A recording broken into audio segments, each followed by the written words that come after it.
Hey, it's Barry. Hey, it's Brian. And welcome back to the Collecti-Bros podcast.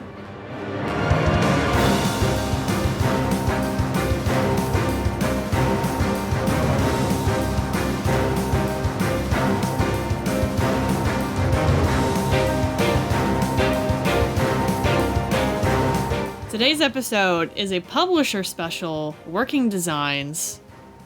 They're I'm already flubbing, it's been a while. Ooh, rusty. We gotta shake this rust out, get some WD-40. Yep, they were a very prominent publisher in the 90s for RPGs, and they are credited for really bringing a lot of the Japanese games over to America and a big push in the 90s for localization. So we're going to go over a lot of Working Designs games today that they've published. Working Designs does not develop games strictly as a developer. They've had a hand in some development, but they are really a localization team and a publisher. Or, excuse me, they were. So, that's today's episode. First and foremost, you may notice Nate is not on this episode. He's decided to take a step back from the podcast to focus currently some more time on some other avenues in his life. So he may not be hosting episodes, but he's still a Collecti-Bro. And if you see him on the Discord, please wish him well in his endeavors, and we hope to hear from him on the podcast in the future. Speaking of the Discord, if you would like to join the Discord, check the notes out of this episode or any previous episodes. We've got the link to the Discord, all of our social media as well, and YouTube. We're trying to really kind of focus on YouTube right now. So if you want to talk to us, check out any of those platforms. We will be on there. Yeah, it sounds stupid, but all this shit you hear these creators say, smash that like button, share all that shit, it all actually really does help. I don't know if anybody ever gets that articulated correctly, but it really does help. It does. Thank you guys for tuning into that. It's been fun. Before we get straight into the episode, let's talk about pickups and playing. And this honestly might be a large chunk because it's been 2 months. It's been a while for you boys. Yeah, all right? we went on a brief hiatus. There were some vacations. There were some new jobs. There were some new things happening in some lives that everybody kind of needed to figure out. So it has been a while. It's kind of, I don't know who goes first now. Yeah. Well, since this is your host episode, you want to go first? Sure, I'll go. You got a lot. We got to give you some time. I got a lot. So I was the one who went on a vacation. Nate and I both went on a vacation to Arizona to visit some friends. Kyle, friend of the show, probably heard a lot about him if you've listened to any previous things. So I will run through what I've picked up because I had a very large stack coming home. Trying to shove that inside of luggage and get on a plane and then kind of justify why your luggage is full of discs and stuff is fun. But it's funny, you're going to talk about a bunch of pickups. I'm going to talk about a bunch of games I played by myself because nobody was here to play with me. Some prominent ones I did not pick up on vacation right before, though. I don't remember if I talked about this, but I finally picked up a copy of Shin Megami Tensei Devil Summoner. The first one. It's got a very long title. I have the second one, but I finally got the Devil Summoner 1 on PlayStation 2. That was a big pickup for me. It's kind of a large title for the PlayStation 2. I also picked up Radiant Historia Perfect Chronology Launch Edition for the 3DS from a friend. So we both got a pretty good deal out of that one. Running through what I got on vacation, prominent titles I've been looking for. Finally picked up Onimusha Dawn of Dreams. Great game. With both discs. Yeah. It's not really, I guess, hard to find, but it just came out recently. The Shin Megami Tensei 5 Vengeance with all the DLC and stuff, but I got the Steelbook edition for PS5. I don't see it very often. So I was like, you know what? I'll just go ahead and grab this. Gobbled up the rest of the Darksiders games I needed for all of those. Dungeon Explorer on the PSP, which is one I was hunting down for a while. I had the disc, but I got a complete copy of Steel Battalion Line of Contact, so I'm good with that, and now I just have to, get rid of my other one. I didn't know you still had that thing. Yeah, I still have it. Store credit? Yeah, I also picked up Steel Battalion Heavy Armor, which is the Xbox 360 Kinect one. Oh, I'm jealous. Yeah, I don't know how good it is, but I can tell you right now. I'm really curious about that title. That's one we gotta do one day, man. I had mentioned after the trailer for the new Perfect Dark game, I really want to play the old ones, and I noticed that they're not expensive, which means I need to grab one of them. But I found the Perfect Dark Zero limited collector's edition for like $10, and I guess it's that cheap.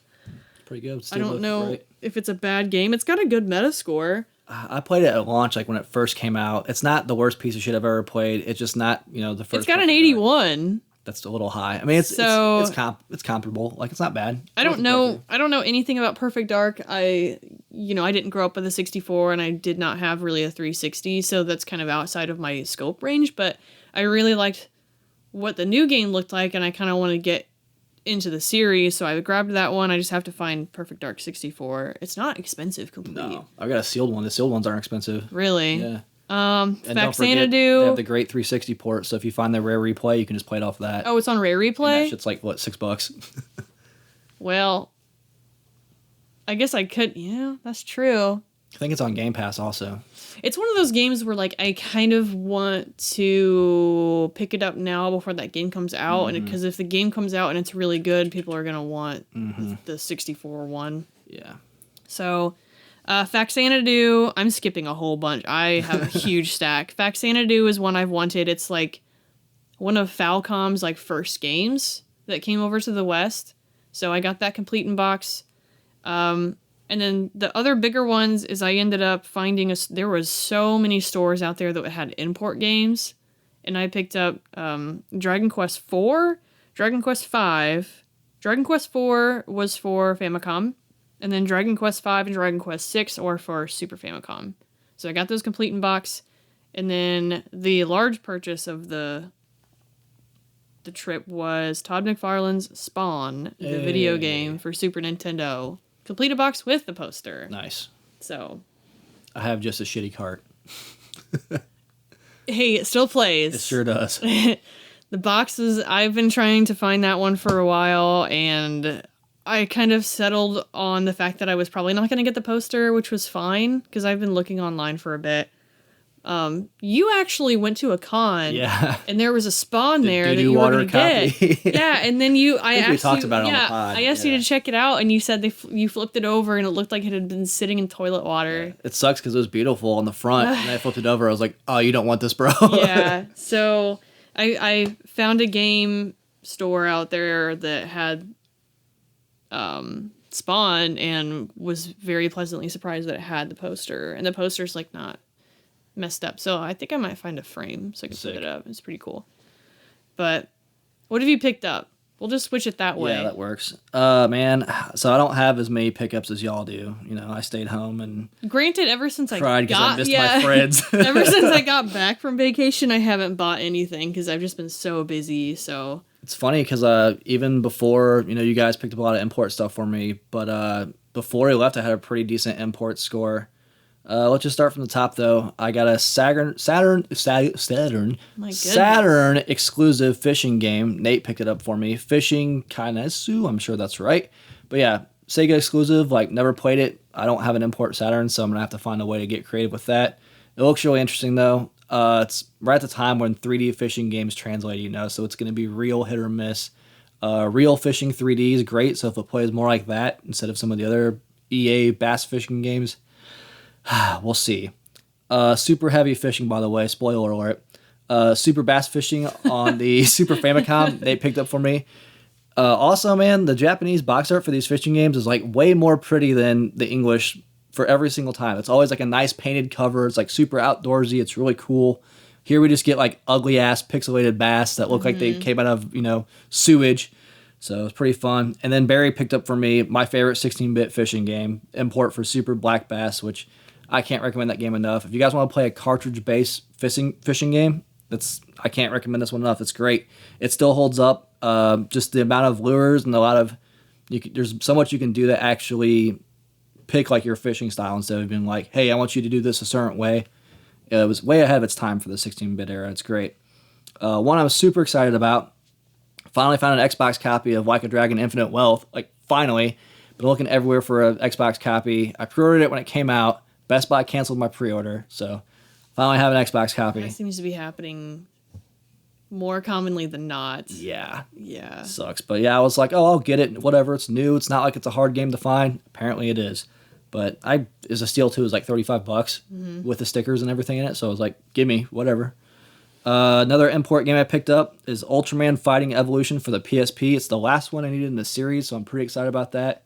Huge Kaiju fan, huge Ultraman fan. These games are actually pretty competent, fun fighters. So excited to see how this PSP one is. It's a box art variant. It's basically like Japan's greatest hits. I don't remember the yen count, but it says like how many yen it costs in the corner. So it's got a different border on it, but that's okay. I mean, there's only one PSP version, so it's not like it's glaring ugly on my shelf. Also picked up SD Gundam Generations for the PlayStation. Yeah, it's PlayStation 1, yeah. It comes with cards and stuff in it. It was like super complete, super nice, pretty copy. It was like single digits. I think it was $6 or $7. So excited to get that. I've been on a huge Gundam kick recently. Started the series from the beginning. Yeah. Like, bought way too many Gundam kits.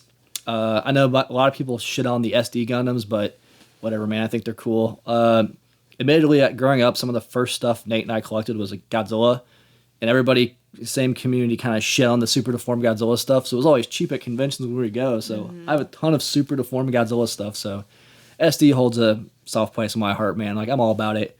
Another cool original Xbox pickup, Outlaw Volleyball, but it's a variant cover, and I can't find a lot of information on it.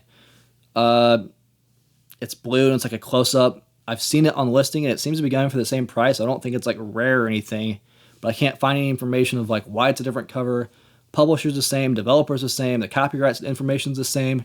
It's kind of just a weird random pickup. I've never seen it in person, so I grabbed it. There's only like 2 or 3 on eBay also. Outlaw Volleyball. Wasn't there an Outlaw Volleyball that was a Blockbuster exclusive? I think golf or tennis. I think it was one of those. One of the Outlaws? Yeah, I think it was tennis, I wonder if it was actually. like a Blockbuster thing where they got an exclusive cover. It might have been, or maybe it's a store exclusive. It's weird for that era too, though. Like original Xbox PS2 era, like super weird. But yeah, I picked it up. It's in my app, so like I know it's a thing. But there's no information on it, and it's tough to find. So it's a cool grab. Trying to go for a complete Xbox collection, weird shit like that. I'm all about. Lastly, 2 limited run orders came in. I got the High on Life Collector's Edition. It comes with a bunch of shit. It's got a keychain. It's got a poster. It's a really nice set. Really excited to actually play this game. I watched Sherry play most of this game when it was on Game Pass, and I was like, hey, I need to check this out. So I went ahead and bought a physical copy of it. I'm glad I did because that shit skyrocketed. I have noticed that, I will say, to kind of get off topic a little bit, a lot of the Xbox Collector's Editions for limited runs, they're jumping. So I'm glad I'm getting them as they come out because I don't think they're making too many of them because there's not very many Xbox boys out there. But I've been grabbing every single one of them. And I also got, I don't even know how to pronounce this shit, man. How do you think you pronounce this, Barry? Hell yeah. No, I'm sorry. Arzeret, whatever the fuck that is. Arzette? Arzette? I don't know. Yeah, something like that. Hell yeah, as all the text said. So basically, limited run, they made a game that plays like a old CDI game. So like the cover art's a CDI. It even comes with like a slipcase that fits into a CDI case. If you get the PC version, you actually get like a 3D or a CDI controller that you can connect to it.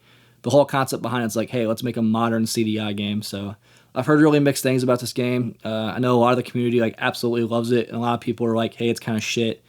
But again, I'm grabbing all of the Xbox Collector's Editions from limited run, so had to have it. Came in. It's about it for pickups. Been playing a lot more though. What have you been playing?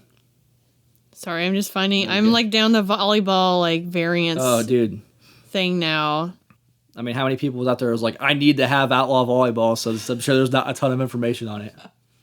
I think that series claimed to fame's like Steve Carell got to start doing the commentary. I think it was on the golf one. So it was like Steve Carell before he's famous is doing commentary on Outlaw Golf. Yeah. Obviously pre-Office.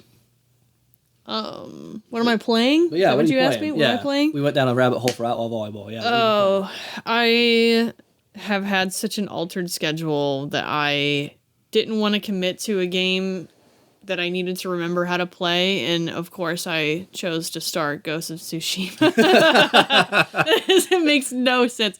But they obviously announced a Ghost of Tsushima 2, and I had never played the first game just because I've never gotten around to it. I've been looking for the PS5 definitive or director's cut or whatever it is. To find. So I'm still looking for it, but Brian had it, and I was like, okay, cool, good opportunity for me to like play it, and I did not know anything about this game at all, like what it was about, other than like it was set in feudal Japan. That was really it. So it's a selling point for me. Just tell me that. That was just like, okay, but I had no idea this game was open world. So I just got my little grubby mitts all over it. I was just all in this game. It's so good. So that was a really good game. There were some things I didn't do, like I didn't find all of the records or the crickets or whatever, but everything that you needed to find to get the platinum on it, I got that. And then the plat, right? Yeah, 100%. Yeah, it's killer. I got that on it, and I really liked my time. The horse mechanic was so good. Yeah. I just every time I think about horse mechanics, I think back to Shadow of the Colossus of just like the pain and agony, and then I think about The Witcher 3 of the horse like tripping over a pixel, or just getting stuck, or like I don't know. I argue it's better than Red Dead Redemption. It was really good. Yeah. The only thing I wish I could do is I could jump off of buildings onto the horse. That would have been nasty. I really wish you could have done that, and I hope that's something that they do in the next game, because there was so many instances where I wanted to like leave really fast, and I just like had to get the floor, like get up roll, to the horse, climb up the saddle, yeah, and then like get on it. So I wish there was a way where, like if I was running away or running towards something, I could call the horse and it'd run up beside me, and you could like do like a running jump on. There's just some things with the horse mechanic that I wish was a little more polished, I suppose, but the actual control was really good. Just riding around the horse is honestly, it sounds stupid, but it's part of the fun with the game. A, visually, like it's just beautiful, and B, just kind of moving with that, like chill. Like I never fast traveled, bro. I was like, all right, we chilling with this horse. Oh, I fast traveled a lot. I was like, we're gonna run around, but I was I'm like, not a total bullshitter. There's times I did. But yeah, there's more times than not just to like visually look at the the wind blowing and the flowers and shit. I was like, I'm gonna spend a little extra time doing this. There was a lot of times where I would look to see where I needed to go, and if I was like, you know what, I'm gonna ride the horse this way and like see what's going on. Yeah. And then sometimes I had to go across the map, and I was like, no, different. I'm not doing that. So, I'm not a crazy person. I get what you're saying. Yeah. Pretty much used the same armor like the whole time. I changed it like once I got the ghost armor, I was like, okay, I guess I'll use this the whole time. But I was a traveler boy the whole time because I'm like, I cleared more of the map with it upgraded. Give me the traveler's armor, like the clothes. And then discovering the dyes was really cool.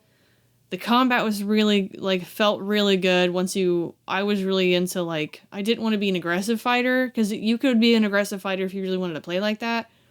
Or if you wanted to focus more on parrying and dodges and stuff like that, that was there too. So it was a really good mix of, like, how you wanted to play. Or if you wanted to go more stealth, or if you wanted to go straight in as, like, I'm full force fighting all of these dudes constantly around me. There were just so many options. Or if you wanted to focus on using the bow, or using the environment to really, like, mess up enemies.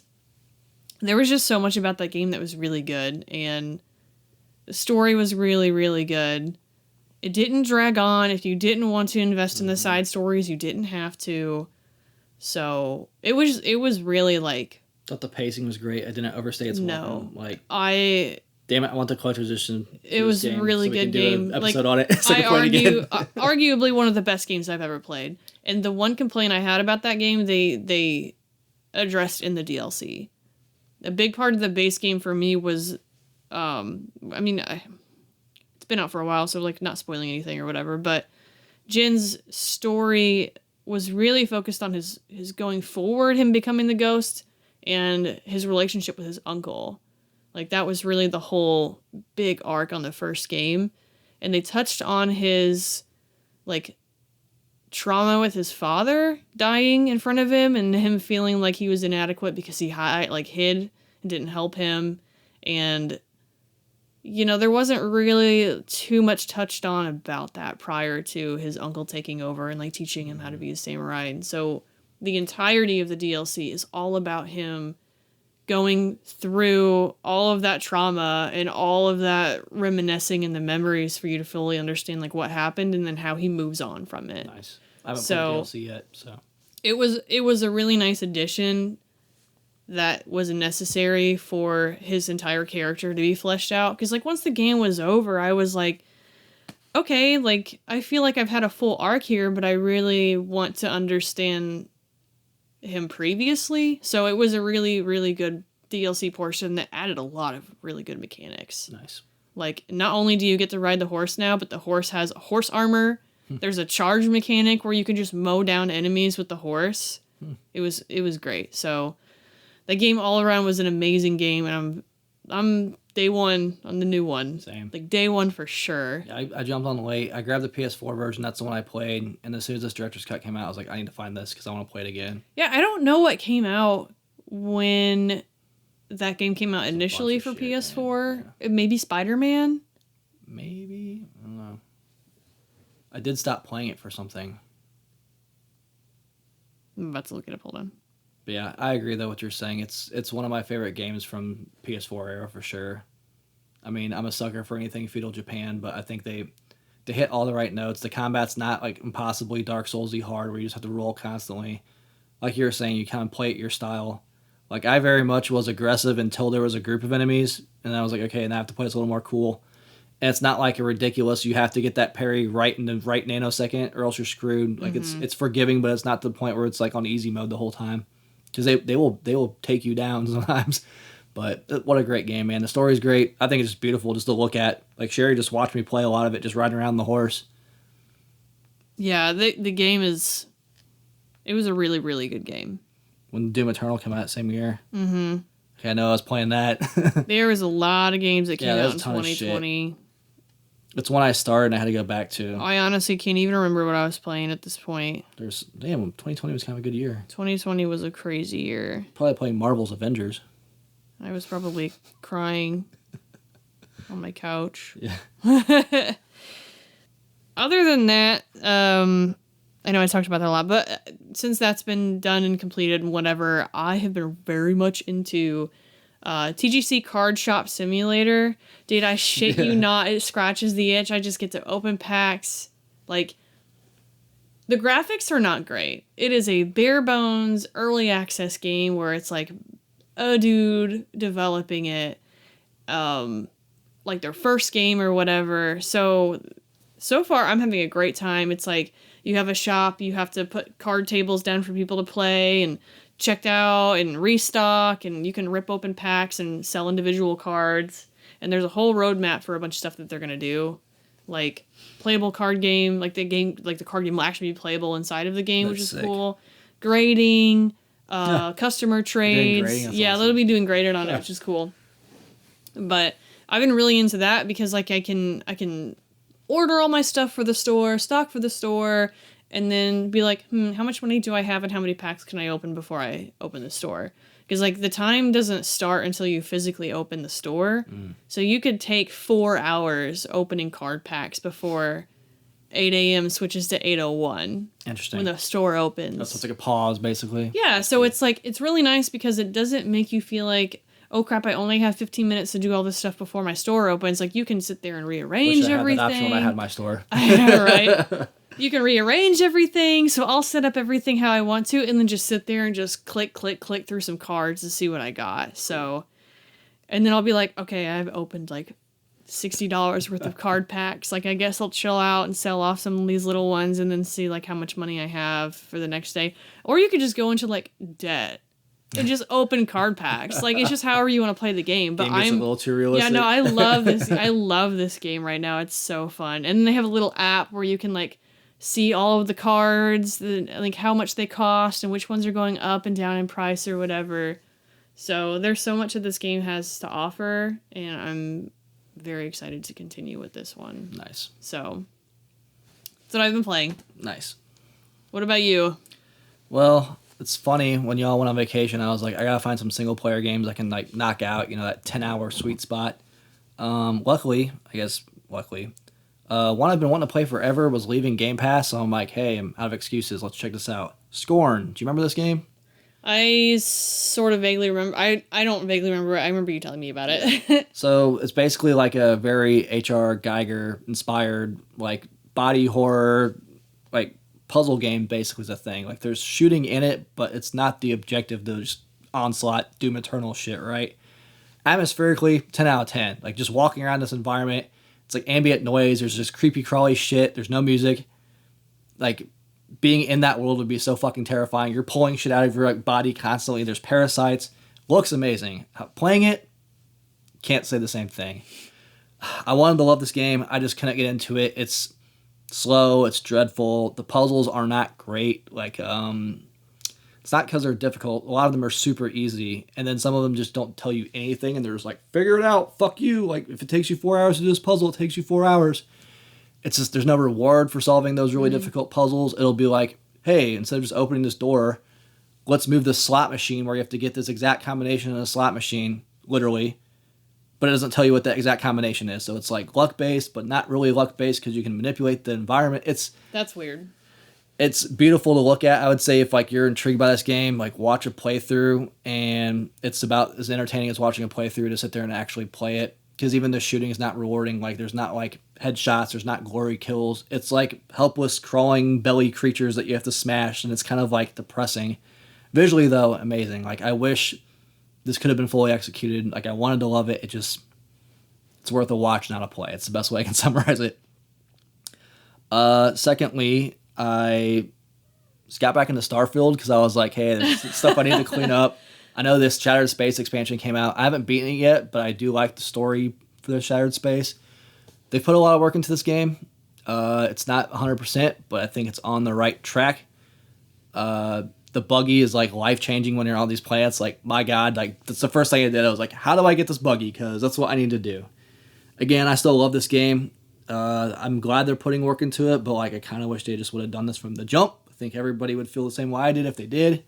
It's almost like they would have benefited from a beta test. Yeah, you think? Bethesda don't do that shit. They're just like, nah, I don't. You're buying it. Fuck you. No, they have us. They have us. Kind of put the worried mods about in Indiana for Jones, man. But Machine Games honestly has had a better track record. So with the Wolfenstein games, they've been pretty polished when they come out. But yeah, I jumped back into Starfield. I don't know. I said I played these 10-hour games, but I put like 30, 40 more hours into it. It's fine.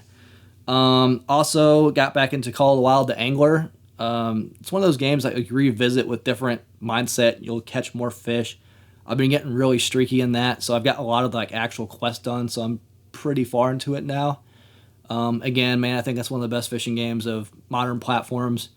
Can't recommend it enough. They've added like 5 new lakes, so like there's different countries you can go to for the lakes. I haven't checked any of those out yet, but really dig it. Love it. It's a blast. It's getting colder here. Like I spent a lot of time actually fishing too, because like we're losing warm weather, so this is my last chance. So it's fun to fish in real life, then come home and fish. Another cool one I checked out was forever fishing. Yeah, forever, brother.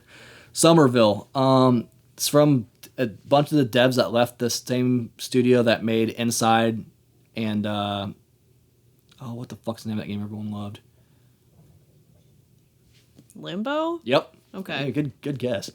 Yeah, it's a bunch of former devs that worked on both of those games, so it's a similar game where you go right or you go left, but this one's like alien based. So basically these aliens like blow up your family's house and you get infected with like these powers to manipulate your environment.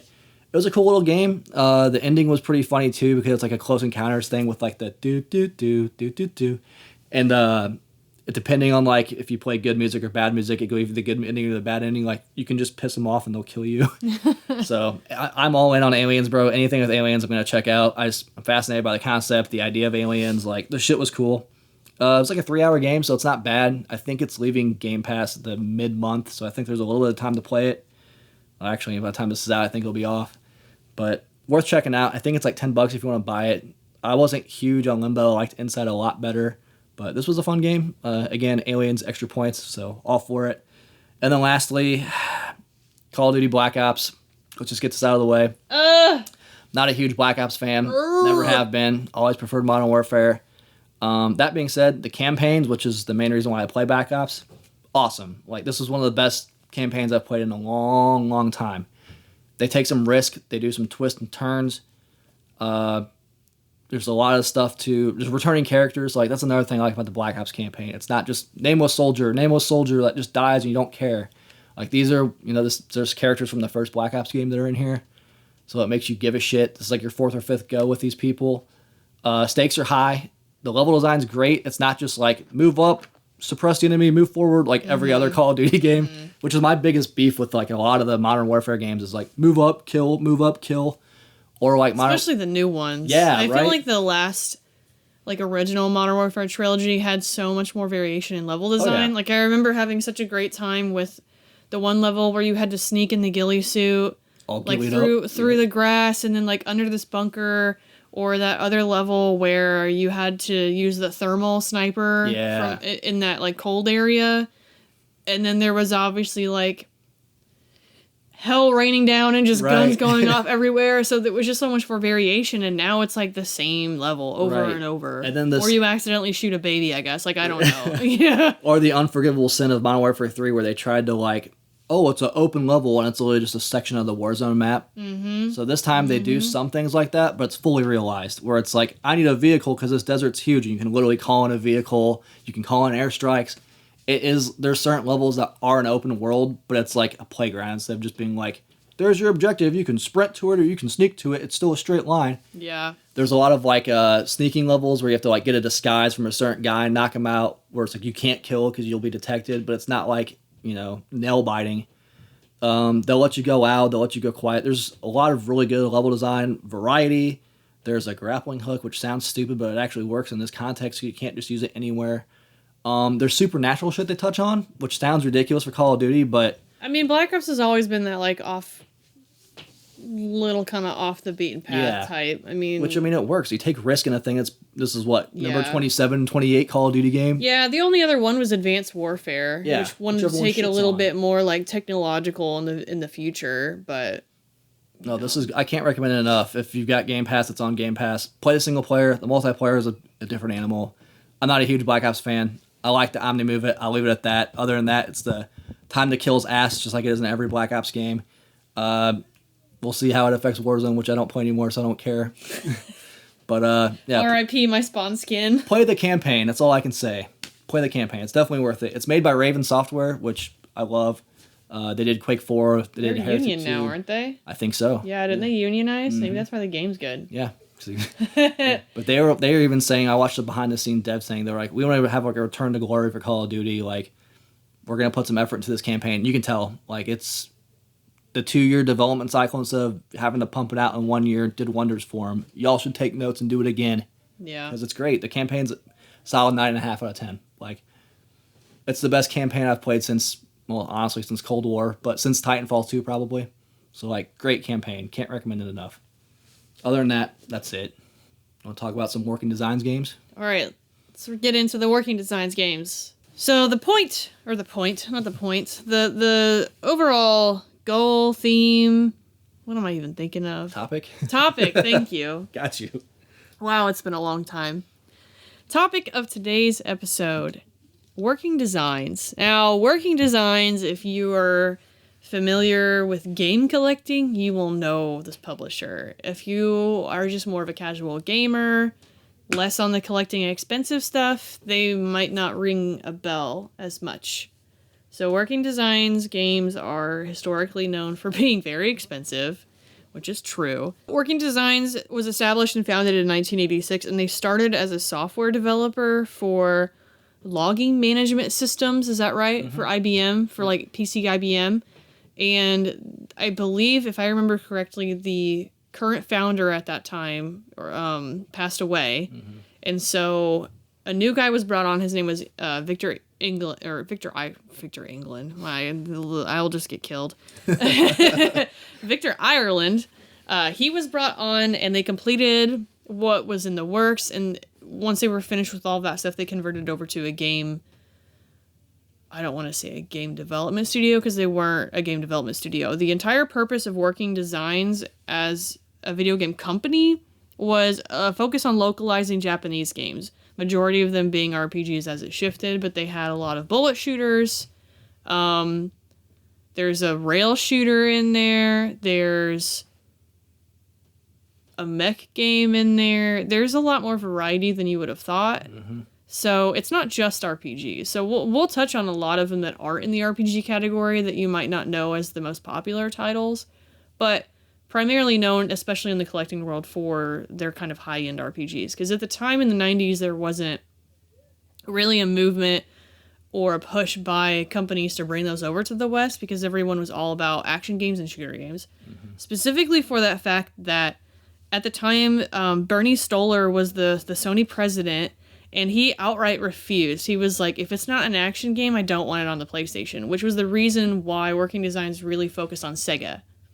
A lot of their early games were TurboGrafx. Is that correct? Yeah, they actually started as like his whole pitch to the widow of the company was like, "Hey, we should localize TurboGrafx 16 games." Mm-hmm. That's what it was. She was kind of just 16. like, "Okay, we can give it a shot and see if it works." Right. So they started really heavily in TurboGrafx, but when it came to they couldn't do the cartridges anymore. The cartridges were just not working. And they really wanted to shift over to games that were using that CD format. Mm-hmm. And so the CD format on the table was if Sony was going to do it, because there was the talk at the time that Sony was going to start doing their own thing from Nintendo, and then Sega was already in the game. So Working Designs was like, okay, and there was an interview, the interviews I did write down, Sega 16 interview with Victor Ireland in 2004. There was also another interview with Lunar Net that I read. Lunar Net, which is basically an entire fan site just for Lunar, however you want to say it. In 1998 with Victor Ireland. That website actually spawned RPGFan.com. Oh, that's cool. So a lot of people who started on LunarNet shifted over and created RPG Fan, which I frequent them. They have some really good podcasts if you're into that. I listen to theirs. Just a nice little tidbit there, but Bernie Stoller just did not want action games. And so because of that, they published exclusively for Saturn. They were putting all their money on Sega because like they were just like, okay, well, our drive is to bring stuff over from the East to the West, and old Stolar doesn't like know what he's talking about and doesn't want that. Yeah, to the point where they even made references in some of their games shitting on Bernie. Yeah, and you know, ironically, once I feel like at one point Bernie saw how RPGs were doing. They were talking about shifting more and doing more of those to compete with the Dreamcast. Mm-hmm. The PlayStation 1 was a direct competitor to the Dreamcast, and it was the writing on the wall with Sega. Magic Knight Rayearth was the last Sega Saturn game to be put out, and that's kind of when the writing on the wall for Working Designs was there, is they said, okay, they believed that Nintendo wasn't going to be on the map. Like the next big console was going to be from Sony or it was going to be from Sega. Sure. And they didn't even think about the 64. And good fucking riddance, because that thing did terrible. So they were they were already in with Saturn, right? They were already in with Saturn, and they were like, okay, we're going to go with Sega or we're going to go with Sony. And Sony right now doesn't want anything to do with us, so we're focusing on Sega, and that's probably where we're going to put our money. Bernie ends up leaving or quitting, or I don't really know the history of him, but he stops being the president of Sony. A new person comes in. Next thing you know, we've got the Dreamcast just absolutely failing in sales before it even started sailing to PlayStation 1 because it's so cheap and so third party that they were like, one of the interviews, Victor strictly, I don't want to say strictly, but he explicitly made a point to say, we stretched out Magic Knight Rayearth on purpose, and we were okay with it. Because when that game was in development, we already knew it was going to lose buckets, is what he said, quote. He was losing buckets, and they knew it was going to lose tons of money. But it was already set to be put out. It wanted to be the last Saturn game, like that was going to be the last one. And they were like, we can't give up on the last one. Even if it's going to lose us a lot of money, we already know what's going on. They had some other things that they were working on to kind of keep up that avenue or the revenue of money. But Magic Knight Rayearth being the last one, he said, it has to be the last one just to show everybody that we didn't give up on them. Like, we were with Sega, like, till the end of what we gave them. And obviously, like, you know, I think they thought about going to the Dreamcast a little bit, but it was just, I kind of think they knew as soon as that PS2 it wasn't going to happen. Drive, Dreamcast died that instant, bro. Lunar and Lunar 2 were originally on the Saturn, and they ended up having the complete editions on PlayStation 1. But there was going to be a third Lunar game on Dreamcast. No shit. And you can see what happened with that. Yeah. It didn't. So that's kind of the starting history with Working Designs and kind of how they moved from, Turbo, because they couldn't do cartridge anymore, over to Sega. And then they were like, okay, well, they were one of the first companies really to utilize CD because of the voice acting and the voiceovers. Like, voiceovers were not common. And pretty much in every single one, you're going to have, like, a lot of voice acting dialogue. Like, one, for example, Popful Mail. Popful Mail I'll talk about a little bit, too. But Popful Mail specifically had 39 speaking parts. Damn. Some of them might have been 1 line or 2 lines, but there was 39 separate speaking parts in that game, which is unheard of for that time period. It's crazy for back then. PlayStation 1, like, full dialogue, I can't think of a lot of them. Pre-PlayStation 1, like, it just didn't happen. Mm-hmm. So that was a really big reason that they wanted to do the CD format aside from cartridge, and I think that's why they didn't even look at Nintendo, because they knew Nintendo was going to hold on to cartridge as long as they possibly could. Yeah. Like, cartridge voiceover on Super, like, doesn't sound great. No. It does not sound good. Even Sega, like, when they had Genesis, there was some Frankenstein that thing on live support with the 32X and then the CD just to try to make it more modern. I feel like there was a very, very tiny few Sega Genesis games that attempted voice acting or voiceovers, and it was few and far between, and maybe like a cutscene or two in an actual game. But even then, like, their voice, the audio chip could handle it a lot better, and it didn't sound terrible. So they were right to go that route, and then they kind of just saw they needed to move on from Sega before it was too late, and that's kind of why they didn't join the Dreamcast team. They didn't want anything to do with the Dreamcast because there was no longevity there, and they knew it. So, unfortunately, they only lasted until 2005. It was just the constant loss of revenue over approvals on the game on the PS2 that they said was unrecoverable. They just couldn't maintain the money to maintain the company, just because it wasn't a problem of, like, getting games approved. It was kind of a problem of, like, getting them out. Not to mention that Magic Knight Ray Earth, like, cost them a lot of money, so that was something to really, like, kind of get a hurdle over. But they were excited to say that Goemon was, I think it's Goemon. What I would try to say, yeah, let's go with it. Goemon Mystical Ninja, if anybody is, Goemon Mystical Ninja on 64 is kind of really the only one we got over here. Yeah. But that was going to be their final, that was the game that they were working on at the time that they shuttered, and it would have been a PlayStation release. So I would have loved to seen that, actually like that game. Yeah, unfortunately, it's just, Goemon's just not a game we're ever going to see again. They're not going to make a new one. It's not going to happen. So maybe by some fucking chance somewhere, right, someone picks up a licensing and localizes it, but it's just fan translations at this point. So that's kind of the overarching history of Working Designs, but as a game collector, it's one of the very big publisher, like, heavy hitter publishers. I mean, they're prolific for sure, man. Prolific's a great word for it. I'm sorry. Well, I was going to say, it's not like Working Designs has, like, 1 or 2 big games, and that's what they're known for. They have a very large number of them. Right. So it's not like, oh, that one was cool, like, Konami has one expensive game. You know, it's like Working Designs has game after game after game after game that are multiple hundreds of dollars now. It's not just a one banger. So for me as a collector, what stands out with Working Designs, like how far ahead into the future they were with almost every aspect of making the game itself. So like, let's just talk about the manuals, right? It has like notes about translations and developer behind the scenes stuff. I think we talked about it in our collector's edition episode. Like, everything's just super high quality. It's almost like they were doing collector's editions before it was a thing. Even some of the pack-ins and the inserts and the things that comes with the games, like, they're just ahead of their time, man. Or pre-orders, they were kind of the first ones to do, like, hey, if you pre-order this game, we're going to give you a fighting puppet. Like, just the pre-order bonus, it was awesome. Yeah, just wacky shit, and they were so far ahead of their time. And it's kind of the lasting impact of Working Designs is not only the games they made, which are classics. You've been in there the whole time? The cat just came out of the closet, and we've been in here. How long have we been in here? Come here. A minute. Yeah. But you're going to sit with me for a little bit. For me, it's like the lasting impact they've had, even though they closed their doors in 2005, just being that far ahead and realizing the trends that were going to happen. And, you know, today, even like look at how popular importing games. It's not, you don't have to import them anymore. They come over here now. You can probably thank Working Designs for a lot of that. I'm not saying they were the first, but the most prolific for sure. No question about it.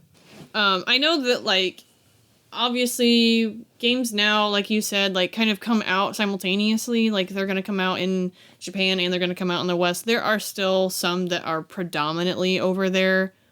And then it takes a long time for that localization to happen to come out in the States on the West, or, you know, even in Europe. I think some companies are good with simul release, kind of like Square Enix. I know Nier was one that had to be localized. Yeah. I know, what was the company that worked with them? They have a podcast I listen to. 8-4. Oh. 8-4. 8-4 has a podcast, and they were the team that did Nier Automata, however you want to say it. But, you know, that was a game that came out at the same time, like globally, right. Worldwide release. And Falcom's another one still that's currently kind of working on. I think Falcom, it took them a long time to realize, oh, our games are wanted over there. Right. You know, like Ys 8 was what made them a lot of money in the West, and then they were like, oh, we're gonna do 9, and now like Nordics just came out. Yeah. Fun story, I pre-ordered that, but I also pre-ordered it with another item, so I don't get Ys Nordics until February because I'm stupid. I really hope that they have it. Kill me. Anyways, but you know, that one was the one where like we knew the game was coming out, we knew it was already released in Japan, and we were sitting here waiting for the localization. Yeah. Same thing with any of the Kaseki games, like they come out, Trails of Cold Steel, whatever, any of those games, they come out, it just takes a year or so, a year and a half for that localization to happen for an actual Western release. It's not like a question anymore of if we're going to get it. It's funny, we were talking about Sega. Sega's gotten a lot better with the Like a Dragon games, where it's like you'll get a dub or you'll get subtitles now, but I mean, look how long it took them to do that. You know? I think the first simultaneous release was 7, so there's how many games? There's 7 games before that. Woof. 2 that stayed over there, so it's funny, like Working Designs for every aspect, even localizing the game, right? Because there would be translations, but a lot of like Working Designs, the way they approached, I saw a video interview and they were basically like, we want to take the heart and the soul of the game, but we're going to Americanize it. Like we're going to use references that Americans are going to understand. That way they can actually get into the game and like care about these characters. Their approach to actually localizing it, which it's a certain flavor, like especially with some of the humor.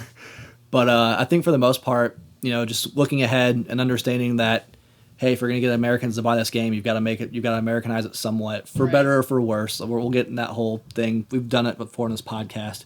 But I think there's definitely more better than worse. Yeah. It's not something like you've heard, you know, the translation or the localization didn't hold up.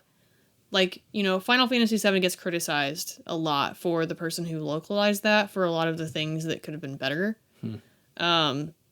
But then, like, you know, we play Vanguard Bandits is an episode that we did previously this year. So if you want to check out that episode, we did a whole one on Vanguard Bandits. But I felt like it was a little corny, but it was also still kind of funny. Right. And it wasn't like, oh, this is a terrible line and a terrible, like, translation, and, like, that doesn't make any sense, because they didn't go word for word strictly to a script. Like, they made a point of saying, we want to stay true to the story, but we do need to localize it for the West. It's a whole different... It's a pure localization instead of a translation, which, for back then, like, if you wanted to get... That's another thing, too. You've got to think back then, it was like a weird thing if you were like into anime, if you were into like we were I got made fun of and shit in middle school, bullied, man. For real, I'll just say it. Like, bullied. y'all kids got it so easy now. You guys do. Like, you know, and this is a whole other topic, but I remember, like, you know, being in school, like grade school and middle school, high school, the whole stretch, bro. Like, the fact that we even had an anime club was crazy.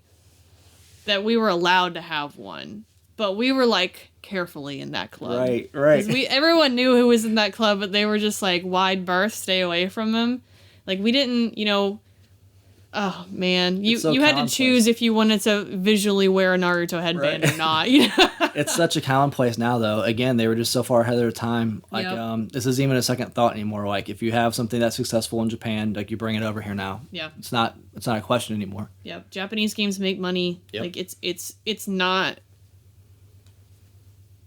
it's not like they don't like this is just not the culture that we have. Like Right. we're just so global now that like we want games from other places. We don't want the same thing over and over and over. Sorry, Bernie. We don't want the same action games over and over. Right. We've evolved. So yeah, even one of the games I'm going to talk about, it's for the time. It's such a commonplace thing now, but like they were always looking in the crystal ball and so far ahead. Like I don't own any working design games, but I was about to ask if you owned any of them. I don't own any. You don't own a single one? Nope. And I'd love to. Don't get me wrong. There's a couple out there I really, really want. But just being so far ahead on some of this shit, man. Just gazing into that crystal ball, like that's their lasting legacy for me. Like people that are fans of, localization, Japanese RPGs. One of the games I'm going to talk about, like you owe them so much thanks, and that's their lasting legacy. Is like they've literally left the roadmap for a lot of major studios now. Mm-hmm. I will say, Working Designs wasn't really a developer, but they worked really closely with the development team of the original game to get that localization over and shifted, and they really like directed the voice acting for it. Like that's what localization teams do, is they adjust it, and then they're the ones who do all the casting.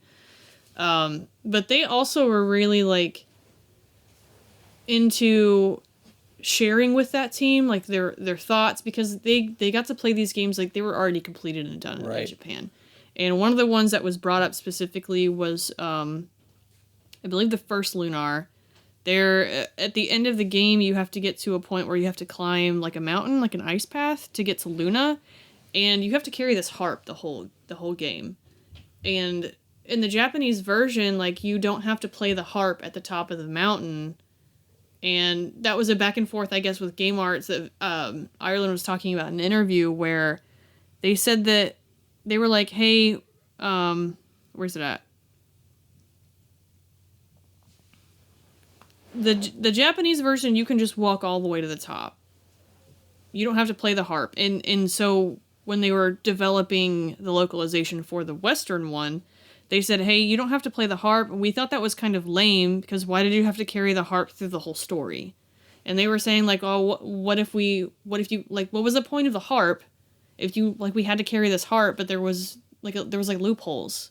Or not loopholes, but, like, plot holes? Is that what you call them? Yeah. There's, like, plot holes for just, like, weird little things. And they told the team, Game Arts, they were like, what if you have to get to the top and play the correct song? Otherwise, like a bolt kills you.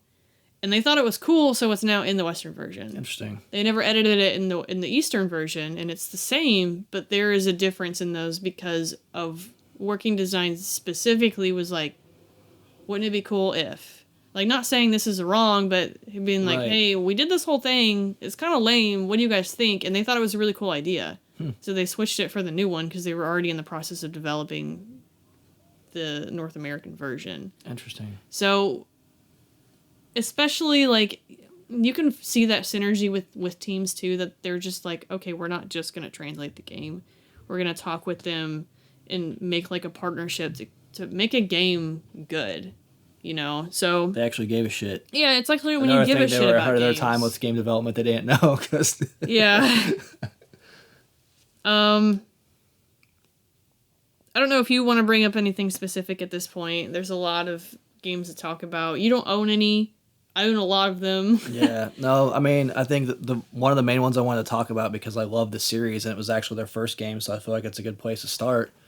I always want to say Rainbow Islands. It was Parasol Stars for the TurboGrafx 16. It only came out on the TurboGrafx 16, so it's a continuation of the Bubble Bobble series, if you guys don't know. How expensive is that game? It's interesting because the US version's actually the most expensive, probably because it's got the Working Design tax on it. But it's about $120 complete. That's not terrible. No, especially for a TurboGrafx game, not bad at all. Now, I think that is because what's complete to some TurboGrafx collectors isn't the same. Like, I want the paper box with it. A lot of people just say, like, the jewel case with the cartridge is complete. Interesting. No. But it's an interesting game to talk about for Working Designs because, A, they lost their ass over it. Like, he said we lost hand over fist, and it's the main reason why they wanted to go to, like, TurboGrafx CD, which is the next game they made. But, you know what's crazy? That the Japanese one is so much more expensive. Oh, for... Parasol Stars. Was it really? Yeah, it says complete. It's like $250. Wow. Interesting. So. It's the thing. You don't really need Like, yeah, there's a story, but it's not like there's spoken dialogue or anything. So, like, hey, guess what? If you want to just play this game, which you should, there's a new version out on modern consoles for $10. That's what you pick up. If you want a physical copy, Strictly Limited has a Switch version for $30. Like, fun game, grab it. We went over the absolute mindfuck that is the Bubble Bobble lore. Yep. For if us you want to check out Bubble yeah. Bobble, we've got an episode on that too. To keep it brief and not drive everyone crazy, overseas, this is Rainbow Islands 2. But if you're here in the States, this is Parasol Stars, the story of Bubble Bobble 3. Okay, so that's where we are. You're the bubble dragons in your human forms. That's all you need to know for the story. We're not going to go into that too far. Yeah, don't ask. It you doesn't don't play make these sense. games for the stories, man. It's not going to make sense. Yeah, but basically, it's a really interesting game, especially compared to the rest of Working Design's catalog. Like, let's face it, this is an arcade-style game. It's one screen. It plays much more akin to Bubble Bobble than it does Parasol Stars. Or, I'm sorry, Rainbow Islands. Get them backwards all the time. How can you blame me with the names constantly changing? But it's a fun little puzzle game, man. I think it's worth checking out. There's a lot of like little seeds planted for Working Designs in the North American release, like such as multiple endings. There's a good ending and a bad ending, depending if you collect all the miracles or not. That's what gets you your good ending, which honestly, it's not much of a better ending. The bad ending basically shows you the items that you didn't pick up and that you missed. And the good ending, like, it shows you that you got them all, and then like all the enemies walk across the screen like during the credits scene. But it's the seeds being planted for Working Designs. And again, like you don't get the fancy books. You don't get a lot of that stuff. But this is like where they got their start. They took this gig to basically fund the studio. And they learned a lot of lessons from it. They learned that, hey, oh shit, we're a publisher. We have to find our own way to get these hue cards made for the TurboGrafx, which that was one of the big failures for the TurboGrafx because it was a proprietary chip they had to make and it was expensive. So they learned their lesson. It was a good starting point for them just to kind of get into the industry. But I think it's a fun game, man. Y'all should check it out. It's more Bubble Bobble. Like, I love the series. This is the main Working Designs game I want just because I'm a huge Bubble Bobble fan. I know it's probably like the lowest on the totem pole as far as Working Design collectors go. But it's not the lowest one. Is it really not? Absolutely not. Interesting. That's the thing. Like, it's a really pretty game. Like, I think the graphics are nice. The sprites are really big. The music's nice. Like, it's a fun game. It's not crazy expensive for Working Design. Like, as a collector, like, pick this up. There's ways to play it on the cheap if you just want to play it. But TurboGrafx games can get insane. Like, $150 ain't shit for a TurboGrafx game. Or a Working Designs game, quite frankly. So, like, as a collector, like, this is cool. It's a little piece of history. It's their first game. Like, grab it, man. This is a cool game. I'll just list off some that are obviously worth mentioning, but maybe some that you haven't heard of. You know, we go from TurboGrafx 16, they had 2 games, Parasol Stars and Kadash, and then they moved on to CD. They only stuck on the cartridge 2 games. Right, because they lost their ass on it. Yeah, they were just like, forget this. TurboGrafx CD, there wasn't really anything crazy. I mean, you've got like Exile, Dungeon Explorer 2, and then after that they moved on to Sega CD. There's 4 games from Sega CD. I only need 1, which is, of course, Popful Mail is the last one I need. And then I read an interview, which was interesting, about Popful Mail, where they were talking about, like, oh, what is Popful Mail? Like, is that a translation? What is the title from? And he basically said, like, the title was kind of like an original thing that the Japanese team came up, but it was, like, close to Popple. And they were like, oh, they were messing around with the title and being like, oh, Popple. And then they said Popful. And it was an internal joke because they were like, oh, because, you know, the main character's name is Popple because her armor's popping full. So Popful Mail. I guess. So Popful Mail because her mail's popping out. So that one I need, but Lunar got its start on there with the first and the second game. Vay is not one that I see a lot of people talk about. It's VAY. There's certain ones that steal the show for sure, but honestly, man, like, don't sleep on any of them. Vay is on Steam. Nice. So it was re-released this year, actually. And that's one thing that Working Designs went defunct, but the Victor Ireland ended up making Gaijin Works. And so they still hold on to the licensing for a lot of these. Oh, that's cool. And the Working Designs website actually is still on, and it shows these titles are licensed to Monkey Paw or Monkey Bone, or I don't know what it was, and then like Sony, and they I know they helped Sony re-release Vanguard Bandits on the store on the digital front. Oh, that's right, yeah. So they're basically like, there's an email that says like, if you're interested in licensing any of the games, like send us an email and like we'll try and figure it out, because it seems like they're trying to really kind of get some of those still out here. It's not like they're lost forever. That's cool. So they came out recently as of this year on Steam. I wonder, because I don't think they did anything with the Rainbow Islands port. I think that was a new... It might have been. Yeah. Obviously they wouldn't have, but they would have handed it off to somebody. Right. So after CD, we move on to Sega Saturn and then a touch of PlayStation. Raystorm came out in the middle of their Saturn Interesting. thing, so that was kind of one of the first ones. You've got RPGs, you've got bullet shooters, you've got a ship battle game, you've got Popful Mail, you've got Parasol Stars. It's a bubble game. Like, there's just such a variety of games that they picked. I think another really interesting one for the Saturn era was Sega Ages 1. It was a compilation. Mm-hmm. Why that's so interesting, because it's something that we take for granted now, is like arcade ports back then. Mm-hmm. I mean, that was like a selling point for some consoles, right? Like the Genesis was known for great arcade ports, but like CD based where you can actually get the music, this was like another thing. They were just so far ahead of their time, man. And they only did the North American release for it, but I mean, Sega Ages turned into this giant franchise overseas. This is the only one we got, which I think also adds to the value of it from a collectible. But again, just to be like that far ahead, to like people want to play arcade games at home. Mm-hmm. Nobody else was doing that. Like, they're just the crystal ball gazers, man, and they're good at it, and it's crazy. They were excited to do Sega Ages, and I think they wanted to do more, but it just ended up not working out because Sega didn't work out, and then Working Designs didn't work out. But which I think that's a pretty expensive game, if I'm not mistaken. It's like $250, I think. Sega Ages? I don't see it. No, I don't ever see that game. I see the import PS2 Sega Ages games more than I see the... But yeah, again, we're talking probably $250 to $300, and the cover is ugly. Well, that's the thing, though. Like the the cover books, is ugly. It's an instance where the book's super nice, especially for Saturn, where you get that full-size manual. Like, it's got the glossy cover. Yep, the embossed. It's got its working... That's the thing. Like, they had these Sega games, and they kind of put their own little working design stamp on it. It's a super interesting instance because it's not like their other shit. It's, you know... All their other games, they kind of fit into like a, hey, this is extremely Japanese, but like these games were available in North America, just you couldn't play them at home. Right. So again, have the foresight to look ahead and do that. Like, love Working Designs. We owe a lot to them as collectors. We really do. Because now look how many compilation discs there are. Namco's got them. I remember after this Sega one came out, Namco did the one for PlayStation 64 and all that. But like even the Saturn games, the Sega games now, they're kind of stuck. I mean, hell, they're pulling all of them. They're delisting a lot of them now digitally. You got to play the Yakuza games to play the arcade games, you know? So, again, hats off to them, man. Just interesting things so far ahead of their time. Putting their own little stamp on it. Like, interesting little bunch there. Still in the Sega Saturn. Honestly, Sega CD and Sega Saturn are going to be the two prominent consoles for their library if we talk about collectibles. Obviously, Popful Mail is the big one. Yeah. There's a reason I don't have that game. It's expensive.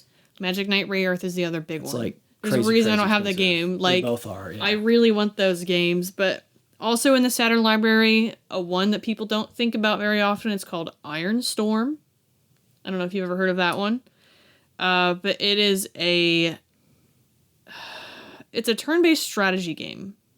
And I want to say it might be more like a tactical strategy game, but it's like you mobilize tanks and aircrafts and subs. It's like an Axis and Ally kind of interesting war game, but it's like it's a turn-based strategy game. So that's not one that's kind of really brought up very often because it's a battleship game. It's got great reviews. It's a battleship game, but like when you think about Working Designs, that game does not come up. Right. So that's one on the Sega Saturn. Shining Wisdom. Anything in the Shining series is going to be expensive. That's just how it goes. Another tactical RPG type game, turn-based or whatever. I think actually Shining Wisdom... Nope, that one's action adventure. I lied. I'm thinking of Shining Force. I just assumed it was related.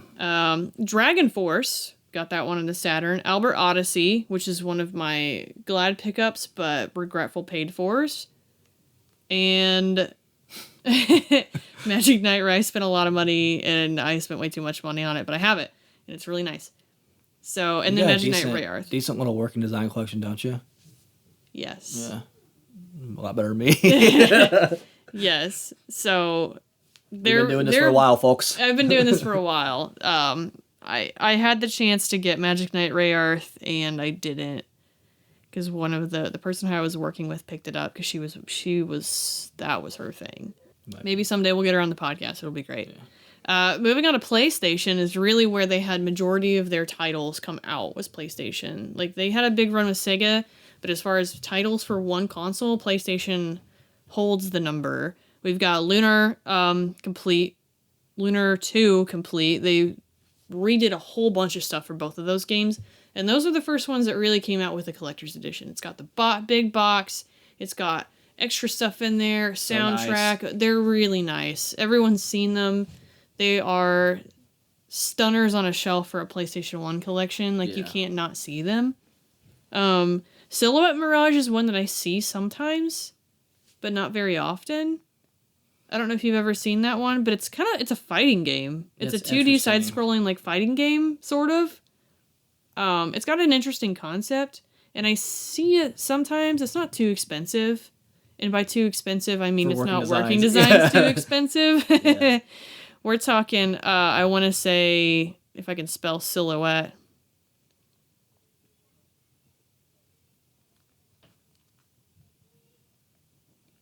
It's like a little over $100. Which is also interesting because it's developed by Treasure, and usually you're paying that Treasure tax also. So that's super reasonable from a collectible standpoint. Like, I mean, I want to say a little over 100. That could be anywhere in any kind of range. I'm just talking in generics. But right. Vanguard Bandit's obviously one of the bigger titles on PlayStation 1 now. It's really kind of grown in price. I think especially after people have gotten more into turn-based tactical RPGs, like Fire Emblem really did a big deal recently for that game style, so that's kind of bringing those up, especially with it coming out on the PlayStation Store. Just more eyes on it. Yeah, more eyes on it. Ray Crisis is one that I don't know if people kind of know about. It's a shooter, though, so you already know. It's a shooter, so it's not going to be as expensive. I think that's one of the cheaper ones, actually. Nope, it's not. I lied. That's not the one I'm thinking of. I'm thinking of Sylphied. Ray Crisis is decently expensive, but for a working designs game, it's kind of in its mid-range. I already talked about Lunar. Arc the Lad Collection is another one that had that big box. You picked that up when we went out, right? Mm-hmm. Yeah, that was super on our 2-day nice. trip. Because I was like, what the fuck is this? Like, this is nice. That one is one I was looking for a long time, and that's got 3 games on it, I believe. So, that one. And then past PlayStation, we did get some PlayStation 2 games. The very last one that they did as a company is called Growlancer 2, Growlancer 3, as Growlancer Generations. That one did kind of hike in price very aggressively. So I'm glad I ended up having that one. Oh, nice. But PlayStation 2, that's really the only one on there that people kind of recognize, other than Sylphied's, the one I was talking about. It's a bullet shooter. Yeah.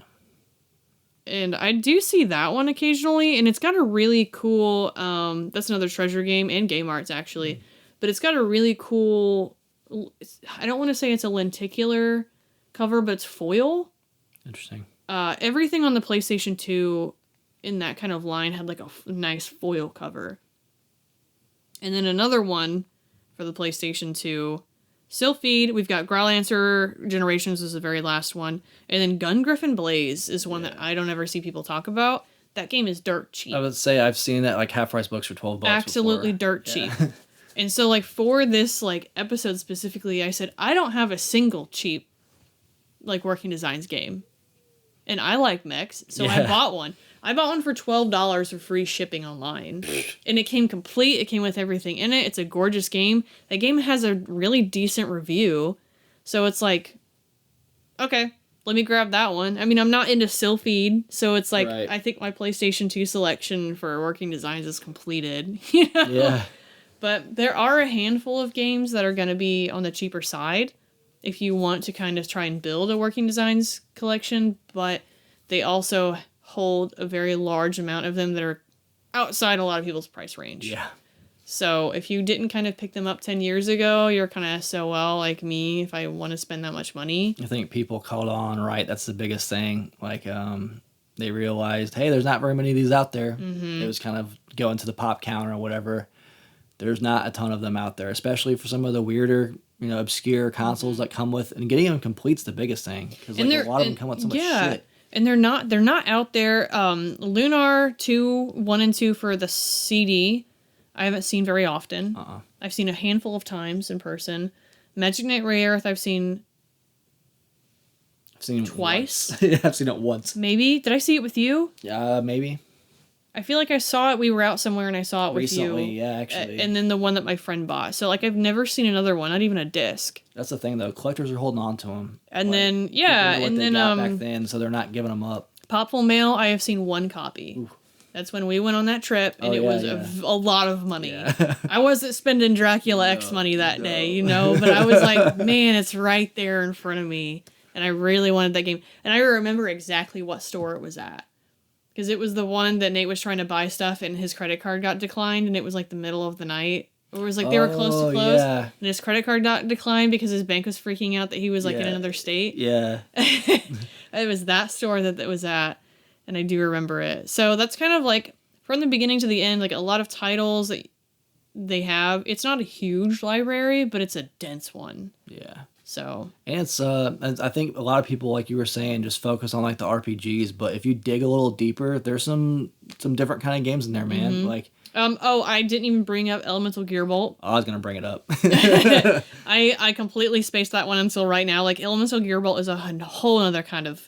It is a rail shooter. Right. It is a rail shooter that should be on an arcade cabinet, and it is known as being one of those crazy collector's items because there is a golden light gun briefcase that was like a prize. Behind that. So yeah, basically at E3, they were the grand prize was $10,000 cash. Like, you post the highest score on this game, they're gonna give you $10,000 cash. Mm-hmm. But the runner-up prize was, it's in like a gun case. It's like a gold Namco. It's like a briefcase. Yeah, it's incredible.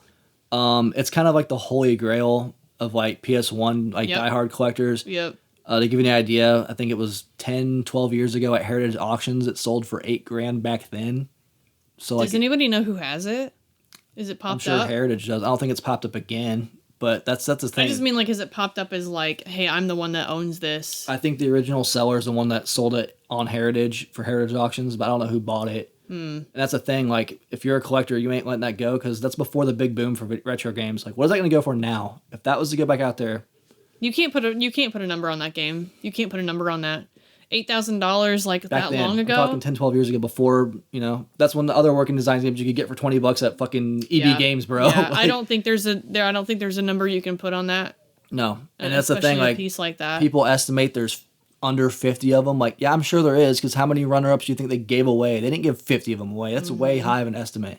Like, truly a limited collector's edition. Like, and I don't even know if they lived. I don't even know if they lived, because, like, how many pictures do you see of them? Well, if you, like, Google it, there's a bunch of, like, old, I'm talking, like, internet forums days. That's what I mean. Of people custom making them, because it's just the, what's the name of the Namco gun? I can't even think.